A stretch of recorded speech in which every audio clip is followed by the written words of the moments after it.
हम अगला chapter European hegemony and inter imperialistic rivalries conflicts with in Europe. यूरोपीय प्रभुत्व तथा यूरोप में पारस्परिक साम्राज्यवादी प्रतिस्पर्धा एवं कलह के बारे में। आपने इससे पहले एक तो मॉडर्न यूरोप और के बारे में और साथ ही साथ आपने इटली और जर्मनी का एकीकरण किस तरह से संपन्न हुआ उसके बारे में आपने पढ़ा। तो अब लेंगे हम क्या हुआ कि इसके पश्चात का जो समय है 1870 के पश्चात का जो समय है वो यूरोप में एक साम्राज्यवादी प्रतिस्पर्धा का और आपसी कलह का समय रहा। राष्ट्रों में आपस में ज़्यादातर होड़ जो थी उपनिवेशों के लिए लगी। तो इंग्लैंड, फ्रांस, इटली, पुर्तगाल, स्पेन और जर्मनी आदि साम्राज्यवादी देशों के एशिया, अफ्रीका और लैटिन अमेरिका के देशों में अपनी बस्तियां बसाने की जो होड़ थी वो लग गई और इस तरह से इस होड़ के अंतर्गत आपस में जो था इनका टकराव होना भी ज़रूरी हो गया। तो विश्व में यूरोपीय प्रभुत्व और उसके क्या कारण थे, सबसे पहले तो हम इसके ऊपर नज़र दौड़ाएंगे। एक तो क्या हुआ कि इंडस्ट्रियल रेवोल्यूशन, औद्योगिक क्रांति आई। सबसे पहले इंग्लैंड में नई नई मशीनों के आविष्कार हुए तो हाथ की बजाय कारखानों से माल बनने लगा। इस माल की खपत के लिए उनको मार्केट की, मंडियों की ज़रूरत थी। तो इसलिए क्या हुआ कि जो प्रभुत्व जो था उसको स्थापित करने में देशों को जो है सहायता मिली। दूसरा, नव साम्राज्यवाद 1870 के पश्चात इसका उदय हुआ। राजनैतिक साम्राज्यवाद न होकर आर्थिक साम्राज्यवाद था।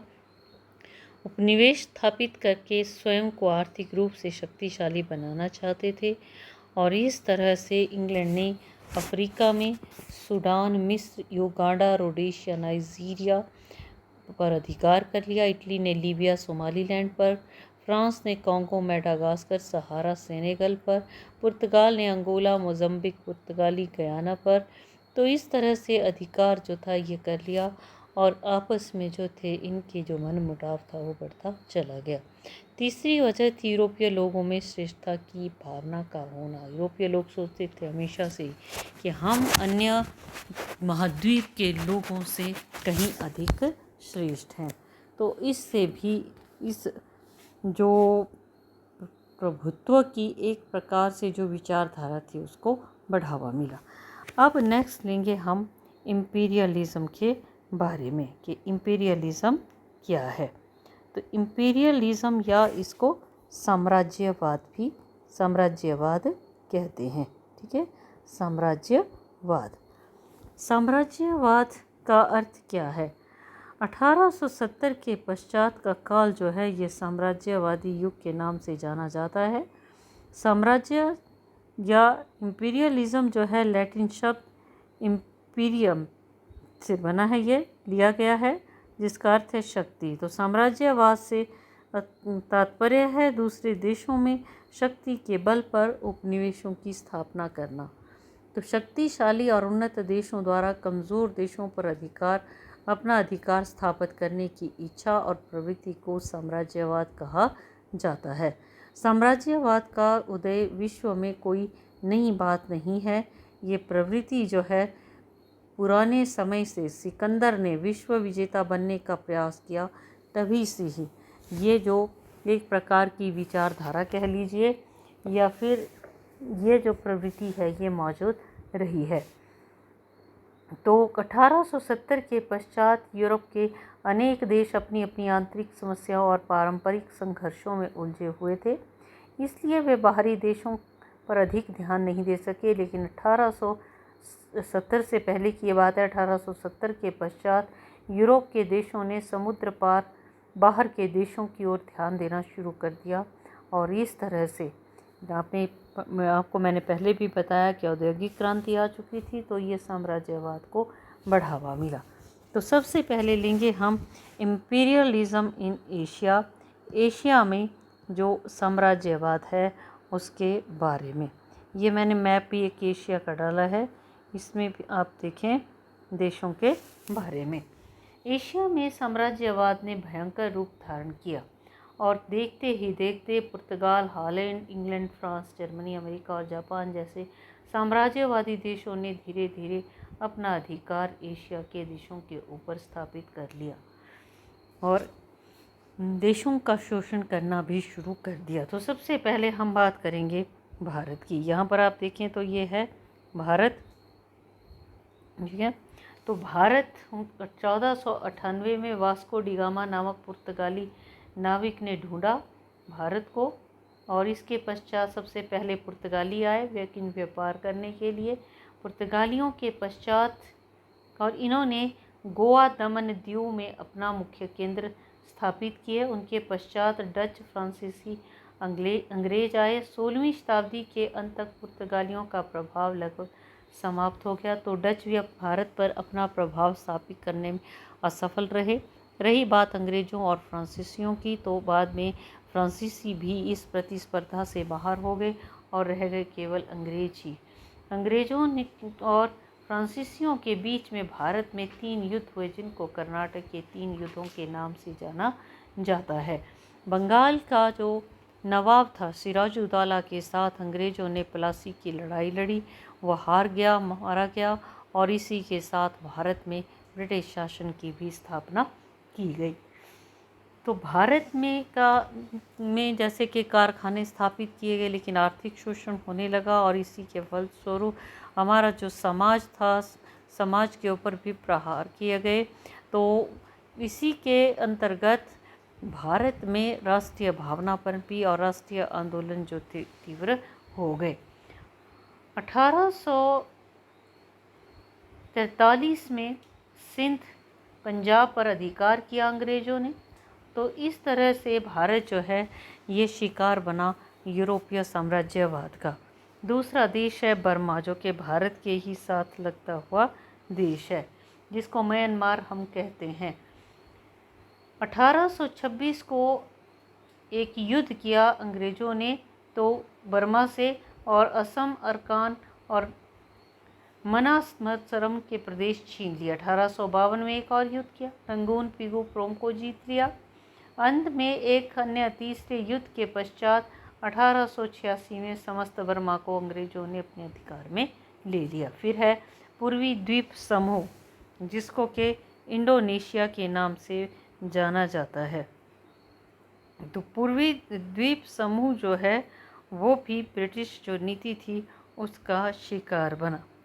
पूर्वी द्वीप समूह के अंतर्गत इसको 1643 में क्या हुआ कि जो पूर्वी द्वीप समूह है इसमें आते हैं जावा, सुमात्रा, बोर्नियो, ये जो हैं ये सारे के सारे इसमें आते हैं, बाली इत्यादि द्वीप। तो गर्म मसालों के लिए प्रसिद्ध। पुर्तगालियों ने 1580 ईस्वी में ये जो क्षेत्र था इस क्षेत्र पर अधिकार किया। और अगला है श्रीलंका। श्रीलंका पर पहले पुर्तगालियों ने, फिर डचों ने, अंत में अंग्रेज़ों ने अधिकार किया।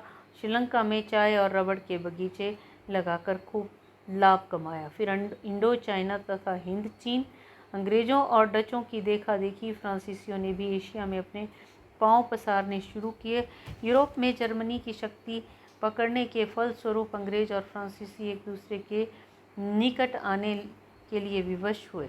तो इस तरह से इसी मेल मिलाप के अंतर्गत 1860 में मिलकर जो है इन्होंने चीन को पराजित किया, और चीन की कमज़ोरी और अंग्रेज़ों की मित्रता का लाभ उठाकर फ्रांसीसियों ने हिंद चीन, जिसको के आधुनिक समय में वियतनाम, कंबोडिया और लाओस के नाम से जाना जाता है, यहाँ पर पांव पसारने शुरू कर दिए।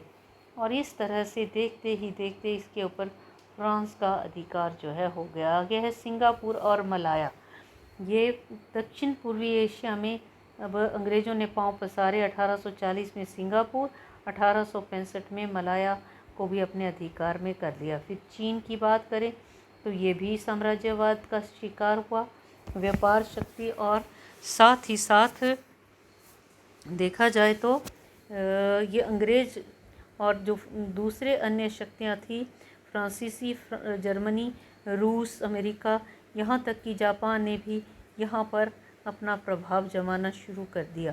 प्रारंभ में देश समुद्र तट के क्षेत्रों तक ही ये देश सीमित रहे, लेकिन चीन की दयनीय स्थिति का लाभ उठाकर ये चीन का जो आंतरिक भाग था वहाँ पर भी इन्होंने अपना विरोध कर अपना जो पाँव थे उसको पसारना शुरू कर दिया।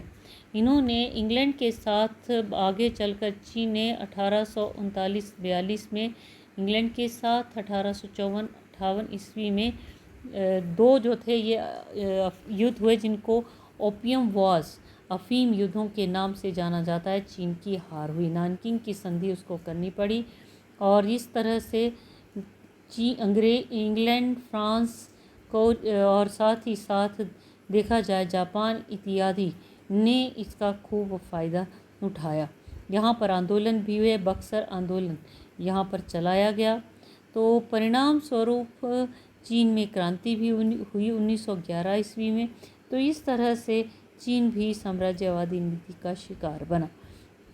इसके बाद मध्य एशिया की बात करें तो मध्य एशिया में ताशकंद, समरकंद, खोकंद आदि स्थानों पर भी अधिकार किया गया 1870 ईस्वी में।